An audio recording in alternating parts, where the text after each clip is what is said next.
তো আমার দোকানের পাশে যে কাকু হঠাৎ করে সকালবেলা আমার কইছে তোমার দোকানের তো শাটার ভাঙ্গা সাবল করে রয়েছে আয়েসরা দেখো। তারপরে আমি থানাত গেলাম, থানাত গিয়ে থানাত খবর করলাম, থানার থেকে লুকাইছে ঢুকে দেখি আয়েসরা সব ভাঙ্গা টেঙ্গে যতটা পারছে যতটা মোবাইল টোবাইল লয়ে গেছে গা।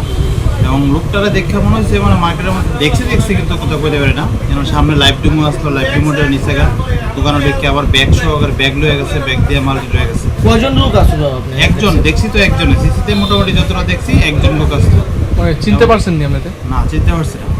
মোটামুটি মানে কয়টা মোবাইল চুরি হয়েছে? প্রায় 10-11টা। কিরকম আনুমানিক তার কত টাকার হইতে পারে? কত টাকা? মিনিমাম তো 7-8 লাখ। 3:30-3:30 সময় হয়তো রাস্তার পাশে একদম এত ফোকাসের মধ্যে কেউ কোনো নাই, কেউ নাই মার্কেটে, কেউ কীভাবে চুরি হয় এটা?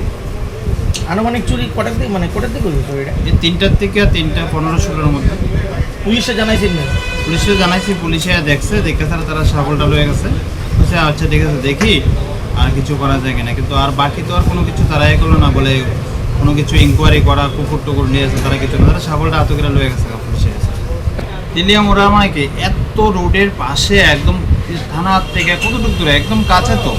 এরকম যদি হয় তাহলে সাইড ফাইডের মার্কেটের মধ্যে কী হবে? এই সময় তো 3:30-3:30 সময় এরকম হয়ে ঘটনা কয়টা দেখা, তাহলে যে পুলিশ প্রশাসনের কথা কইতে পারে না কতটা কী করতেছে, মানুষের কত সাহস পেতেছে।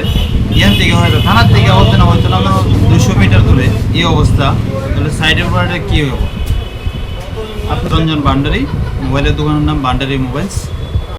আনন্দ আর ভালোবাসার দীপ্তিতে গড়া সমুজ্জ্বল পরমা, ঠিক তোমারই মতো।